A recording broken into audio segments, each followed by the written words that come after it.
Welcome to the Building Creativity podcast by Partners in Post. Join us now for an episode with our special guest, Alan Blakely, one of America's premier architectural photographers. It's great to meet you. I'm really excited to hear your story. You're obviously kind of one of these guests that we've been excited to have on because you're related to Collins, who works with us, and we all enjoy very much. So welcome to the podcast. Thank you. Good to be here. I appreciate that. Yeah, I was wondering if you could just kind of give us a background on like who you are and how you got here. You're obviously a very successful photographer. You've had multiple companies, so I'm super curious on some of your experiences in building those, and obviously excited about hearing how it was to raise Collins and have him be a part of the process at different points. Okay, I've worked as a photographer since I was a teenager. I started out working for a newspaper at 14. And so that's kind of where I got my start. Photography's never been a hobby for me. So I don't get real excited about gear and those kinds of things. I'm not one to sit down and talk about, specs on a piece of gear. It just is what it is. And I just use it as a tool. So I started out in photojournalism, but I didn't enjoy that. That wasn't, to me, that wasn't something that was very creative. It was more just about running hard enough to get the shot. And I could tell that those who'd done it a long time were pretty beat up and worn out. And so I didn't see that as a good road. And so I had the idea that I wanted to go into commercial photography, but there was this nagging feeling that I needed to have a real job and finish my education. And so I actually graduated in advertising and advertising communications and worked in an advertising agency for a while. Got it. And absolutely hated every minute of it. So wait, can you walk me through that a little bit? So you get this job, advertising agency. How did it not meet your expectations at the time? Well, I think that for me, and I didn't learn this until at that time, the appeal for photography was the fact that there was a lot of independence. And it was generally a situation where you worked on your own and you created things on your own. And it wasn't by committee, and there wasn't an office culture per se, and those sort of things. I may see the editor in passing when I was at the newspaper, or one of the writers or something like that. But in an advertising agency, it was a lot more structure than I was used to, and I didn't handle that very well.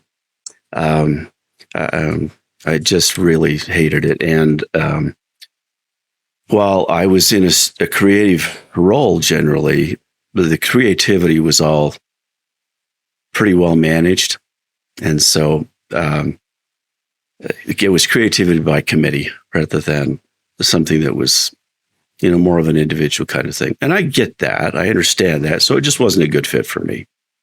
And so I ended up back in photography, in commercial photography, and as opposed to retail photography, which is portraits and weddings and those kinds of really unpleasant things. Yeah, commercial photography is basically photography to advertise and market a business or a product. And so my clients initially were all advertising agencies who had clients of their own. And they would bring me in, an art director would bring me in to create photographs for an advertising campaign. And my advertising contacts were actually a big asset at that point. When I did decide to open a studio, I knew all the art directors, and this was when I was in Salt Lake City. My base was in Salt Lake City, and that was generally my market. And so I set up a studio. I had 3 different studios over a course of 25 years, and did people and products, and did a lot of food photography, product photography, those kinds of things. Did you have any experience opening a business, or was that kind of learning as you go? No, it was just kind of learning as I went. And I think the eye opener for me early on in college, and this is why I left the photography program I was in at the university I was attending, was that nobody there had bothered to say that if you're going to be a photographer, you're going to end up being a small businessman as well. You're going to be self-employed unless you work for a newspaper or a magazine or something like that. And so the program itself was just really lacking in business classes and building business skills, which I think are at least for me, are as important as photography skills in this business. So it's still common. You look at a lot of these school programs, and they're kicking out a lot of creatives, but it's like they're only focusing on kind of the fundamentals of the craft. And it seems like the business side is at least 50%, if not more. It is. I've seen some really creative people go out of business. I mean, this happened during the last recession, 08, 09. I saw, in fact, it just decimated the Salt Lake City market where I live. There were a lot of photographers who had been very successful and had wonderful studios, and they just could not make it because their business skills weren't up to par. And nothing against them, but it just was a tough market. If you didn't know how to handle a business, you were in a world of hurt, and that was the end of it. And so a lot of them ended up in other careers as a result of that. Yeah, let's talk about that. Like, how did you make pivots? It sounds like you've had a few studios over the past 25 years. I'm curious, like, what kind of made some of those pivots? Were they big business decisions, or were they just different, like, geographies? You know, what was some of the evolution? Well, I think that the direction changes that we made were very deliberate. Initially, I knew that there was business to be had if I was to work, open a commercial studio and work with advertising agencies. And really what it took for me was taking my portfolio and going out for a week, knocking on doors, and I had business. And so that worked out really well. And that sustained me through, the early mid 90s. And that was at a point where people were rethinking what they were doing as far as hiring advertising agencies towards the late 90s. And you saw a big shift in businesses and international and national brands moving their advertising in-house. And so these giant agencies that were making a fortune, all of a sudden were losing substantial and primary clients. And so a company that's spending $10 or $50 or $100,000 a month with an advertising agency suddenly asked themselves, can't we do this in-house? And the thing that made that possible was the change in technology that had developed over that time. Before that time, it wasn't really possible just from a technological standpoint. People didn't have the skills. Everything was analog. Yeah. You didn't have somebody in-house. Communication was different. Yeah. Oh my God. And so when it got to the point where people could buy Macintosh computers and Adobe software, they started to rethink how they were doing their advertising. And a lot of brands still used advertising agencies, but they weren't using them for everything. And so as a result, I saw my business drop off, and I knew that I had to make an adjustment there. And so at that point, I began to go directly to businesses and do business with them directly with their marketing people and agent. And skip the ad agencies. Right. Yeah. So my business with ad agencies pretty much dried up, by 2000. Wow. Every once in a while, I will get one. We did one last summer, which was for a big agency out of Chicago, and that was great. But it's very few and far between right now.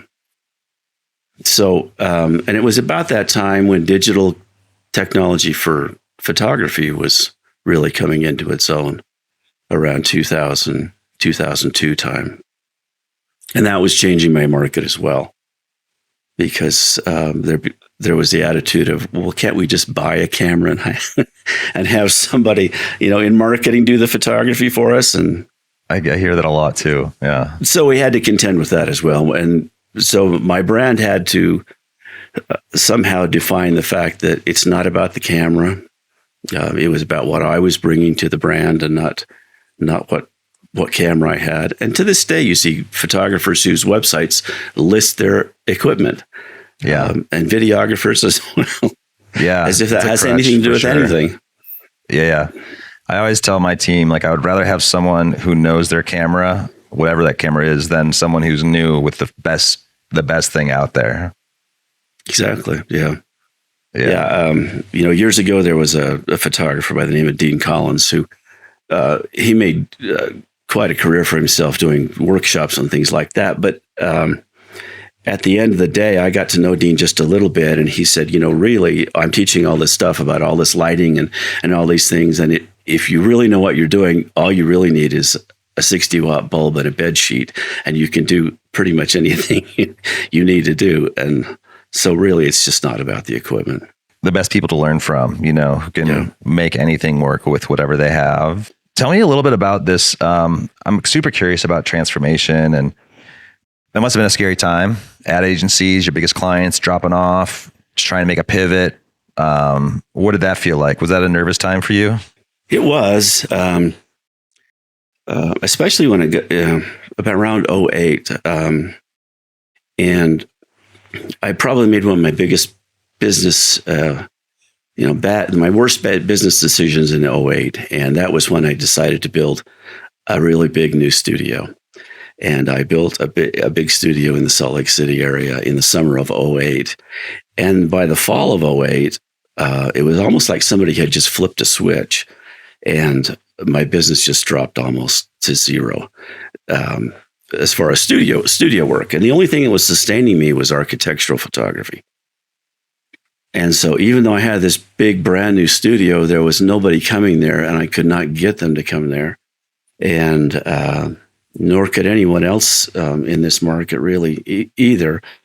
So my wife and I made the decision to concentrate on architectural photography and expand our base from a Utah market to a national market. And so we just made a very deliberate effort to contact national brands, large architectural firms, design firms, contractors, construction companies, and things like that. And it didn't come fast, but that did save everything. And so I just waited out the 5-year lease and closed the studio at the end of the 5 years and moved my business home. And we've been working just out of a home office ever since then. That is such a huge pivot, especially after making such a large investment. That must have been a courageous time for you, your family. I've heard this a lot, though, like the idea of niches to riches and finding your niche and really kind of making a name for yourself, going from a local market to a nationwide market. Yeah, tell me about that. You said it didn't happen fast, so I imagine a few years of like building kind of your name and kind of rebranding yourself. We moved away from identifying ourselves as a Utah business, and instead, the focus of the brand was that I was an American architectural photographer. And for most people, that was an easy thing to understand and feel comfortable hiring me, regardless of whether or not they knew where I lived physically in the country or not. And a lot of my clients still may not know that I own a home in Utah, but that's not where my work is primarily. And so that was difficult. And I used mass email as my primary marketing tool at that point. And so I was sending out targeted emails on a regular basis. And I had my advertising background gave me the advantage of sending email, which I think was well composed and looked good and was interesting and creative and didn't look like a photographer designed it. So that was helpful.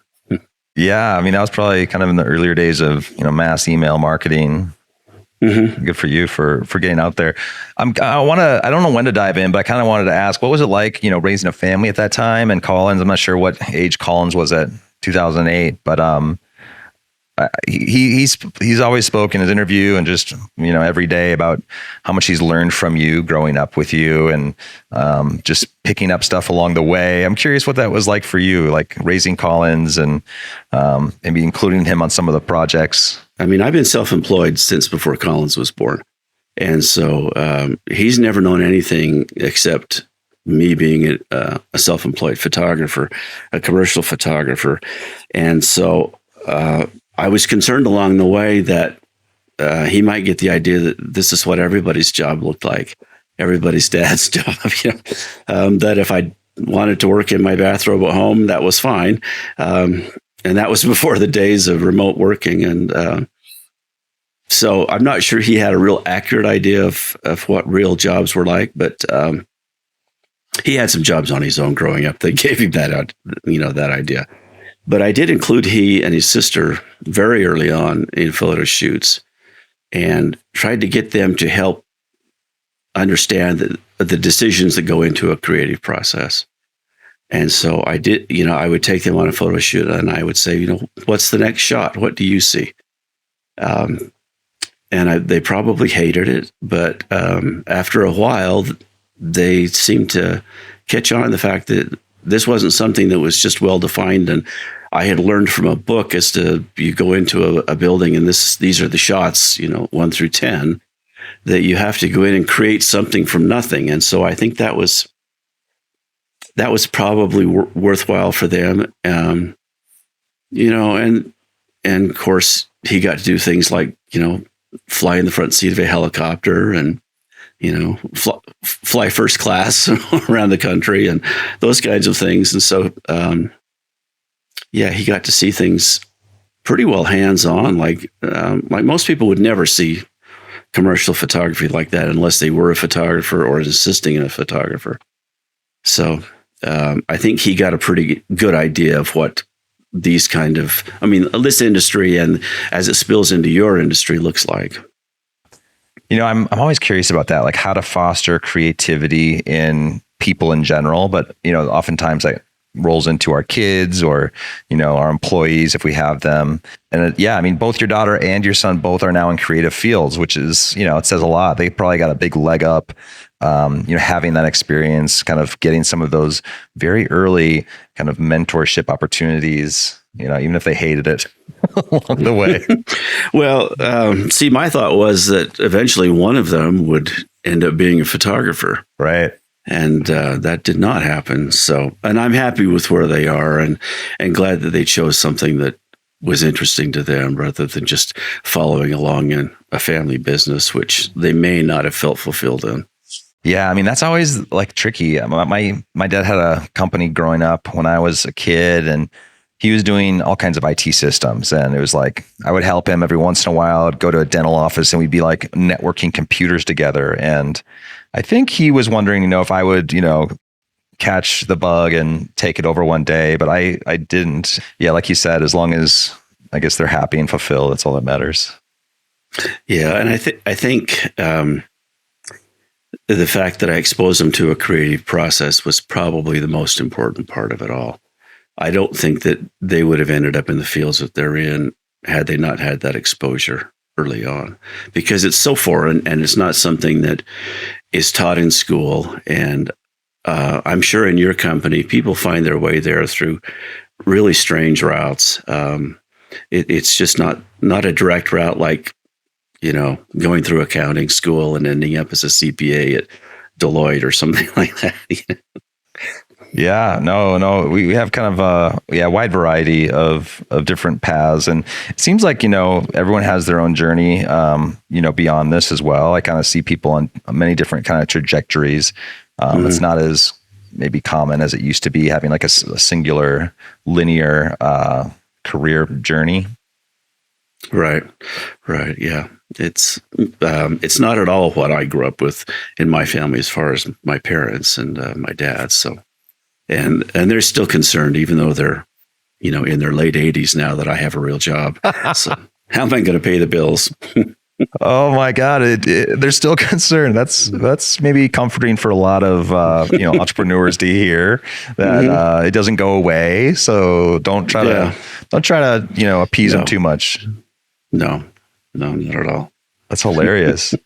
Like what's next for you? Like, are you happy with where you're at with your career, with the size of your company? Are you planning to scale and grow, or like what are some of your goals for your architecture photography company? I'll back up just a little bit. About 20 years ago, a little over 20 years ago, I started another company, which is a professional organization, the Association of Independent Architectural Photographers, and an online professional organization that basically serves as a directory for photography buyers to find photographers throughout the country, throughout the world, actually. We added a real estate group about 10 years after that, and then an aerial photography group a couple years after that. So I have these three organizations that I run, and I probably will continue to run those after I stop shooting, just because they're easy to run, and I think that they serve a good purpose to drive a business to photographers that may be struggling just a little bit, especially in some parts of the country where it's really tough to be an architectural photographer. And so I'll continue those. But photography is really tough to scale at all. I mean, this type of work that I do, I've had, 15 or 20 assistants along the way, none of whom I could really have as a second shooter.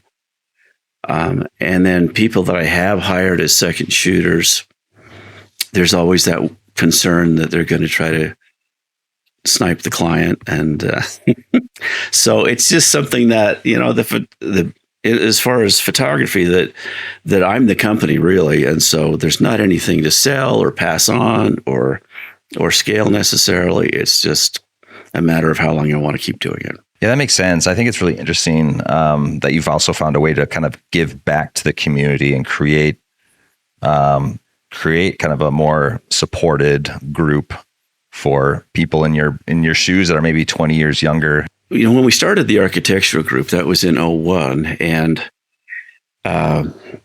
honestly, most of the people that joined at that time were about my age, and so they've kind of aged through this process. We haven't seen a lot of new photographers come in. There's kind of a shift in the industry happening. We see a lot of real estate photographers in that group, and that turns over quite quickly. There's a lot of churn in the membership there, and the aerial photography is the same way and these are drone photographers primarily. But there's not a lot of new photographers going into architecture, and that's kind of a concern. You've seen the trends. You've been in, you have a very good pulse on what's going on. What are some of these changes that you're seeing in the photography space in general? There seems to be a big split in the market of photography buyers. There are those who understand the value of good photography and are willing to pay for it, and are seeking out photographers that do really excellent work, and they pay them a good price to do it. But then there's another portion of the market, which I have to say is the majority of the market, that it's more about price than it's about anything else. And really what they're looking for is a photographer with a wide lens who can turn things around quickly. And these are the guys who don't have a lot of experience, and the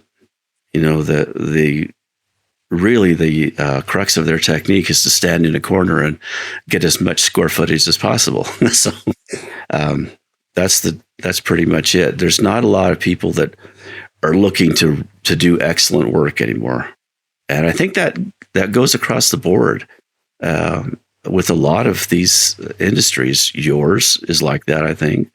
Both video and sound and things like that. I see that a lot. Well, yeah, we just get a lot more people in the industry in general. And so you just, your pool of beginners is huge now. Whereas before, just to get a system that could edit video, that was such a kind of barrier to entry.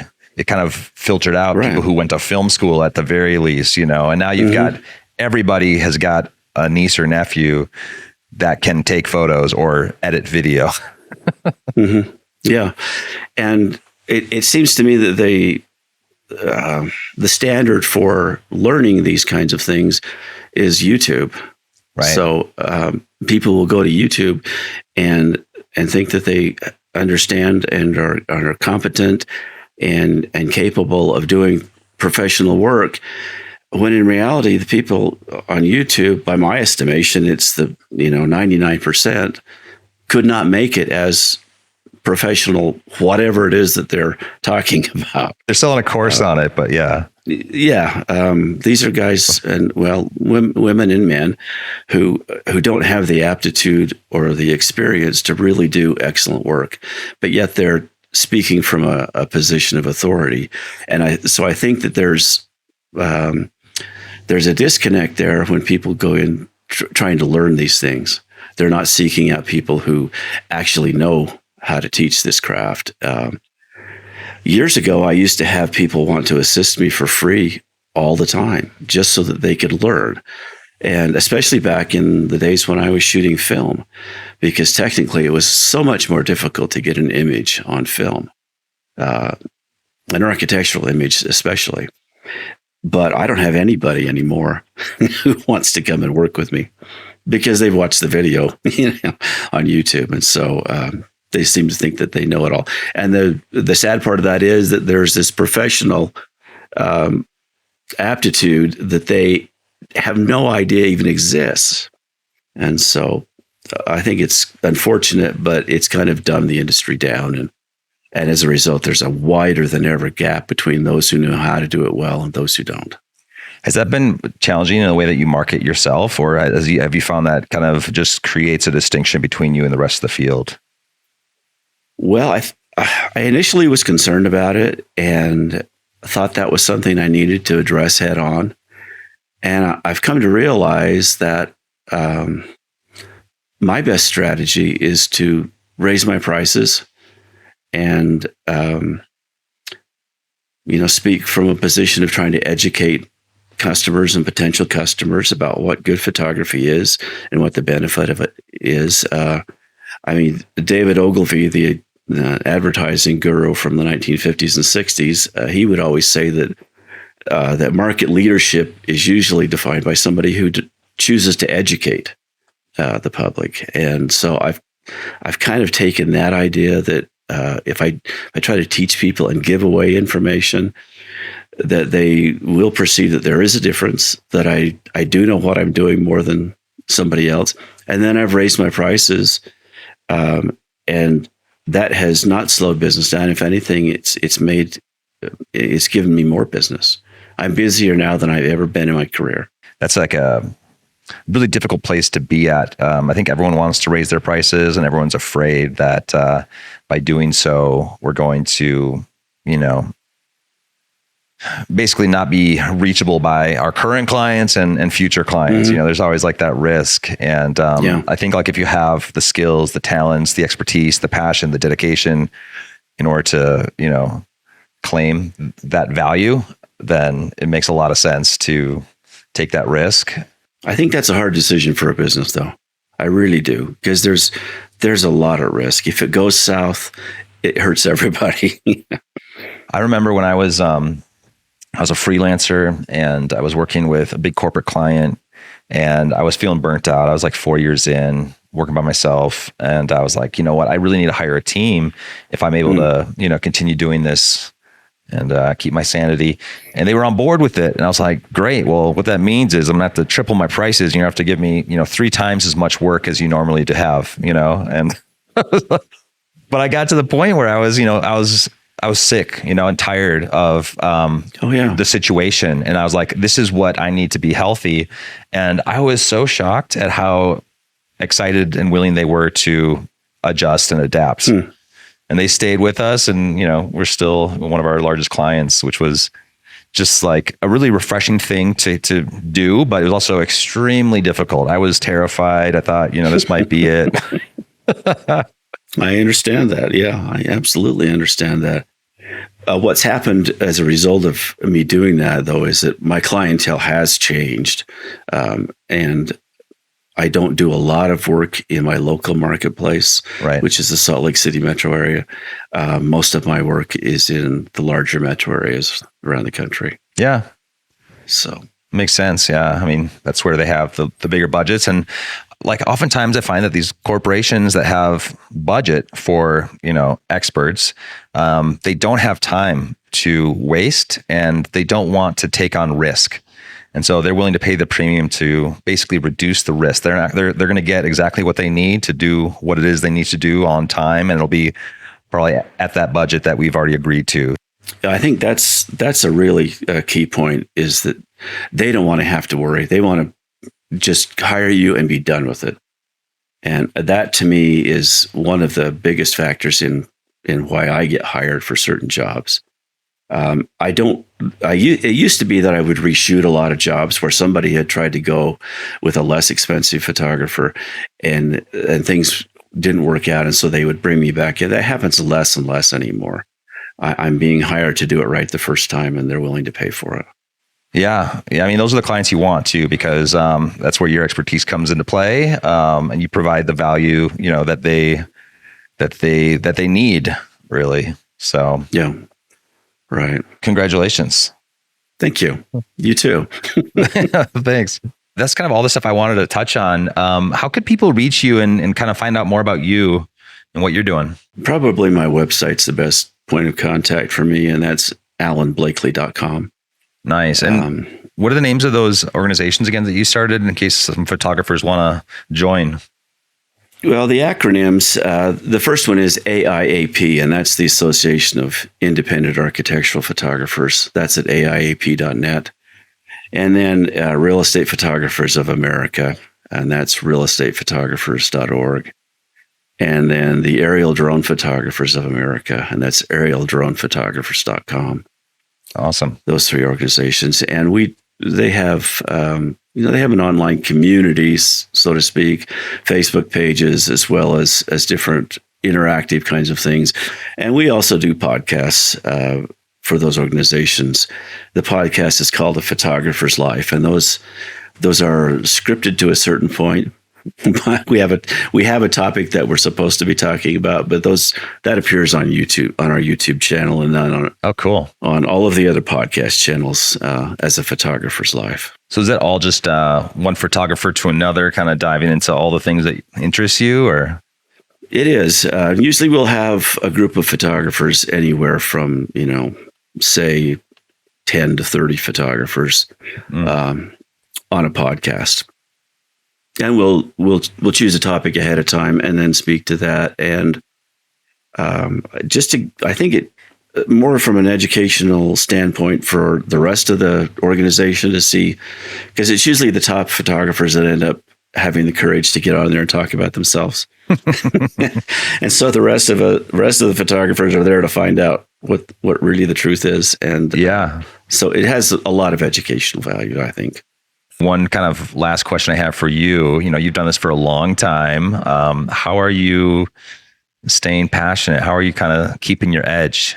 Well, I try to see in every project I do, if there's something I can do a little better. And as a result, my technique is continually evolving. I don't shoot things the same way now that I did a year ago, even.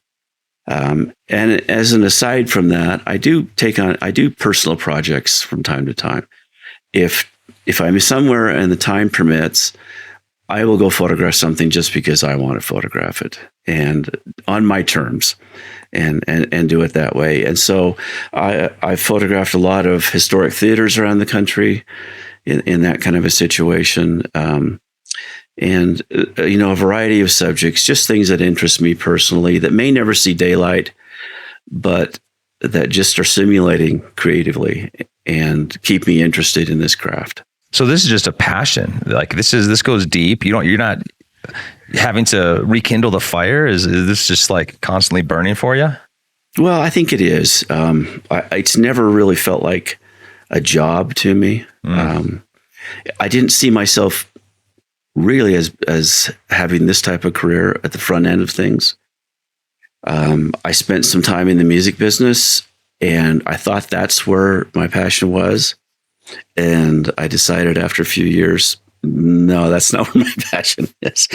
But I still have, a music studio here at the house and a room full of instruments. But photography is just something that I just find continually fascinating. And I'm always trying to find a way to do it better or different or, something like that.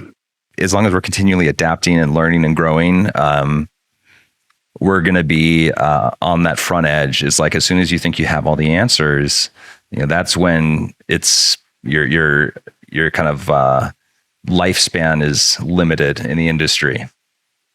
I think so, and I think you have to look at it from a personal standpoint. That I'm not going to be a better photographer or better whatever if I buy such and such a thing. It's if I myself figure out a way to use what I've got in a different and better way. To me, that's key to continuing to grow. It's not that I've got the new Canon lens or, something like that. If you could give advice to yourself, let's say back in the early days, I don't know when we want to go, maybe like early 2000s. What advice do you think you'd give to yourself? I would probably say to fire more clients early. Oh, I love that. Can you go into that a little bit? I mean, I use that term every once in a while in a podcast, and people seem shocked when I say, well, you need to fire that client. And I really feel that we need to not do business with people that are not helping our career. There's no obligation there, either real or perceived. And there are people that are just difficult to work with, and that will always be difficult to work with. I've never had a bad client that became a good client. So if we get in a situation, my wife works with me, she's a set stylist, and we work together and travel together. And if we get in a situation where neither of us is having a good time, we're not going to work with them again. So life's too short. And I think I worried too much about, I don't want to lose that client, so I'll do this for them and try to make him happy. And it's just not worth it. Oh my God. This is so beautiful, because it is maybe one of the hardest things to do if you've never done it before. Typically we're like, okay, what do I need to do to turn it around? How much do I need to bend over for this guy? And what I got to do? And it is an energy suck. Can you walk me through the first client, or maybe one of the first clients you actually fired, and what that was like for you? Yeah.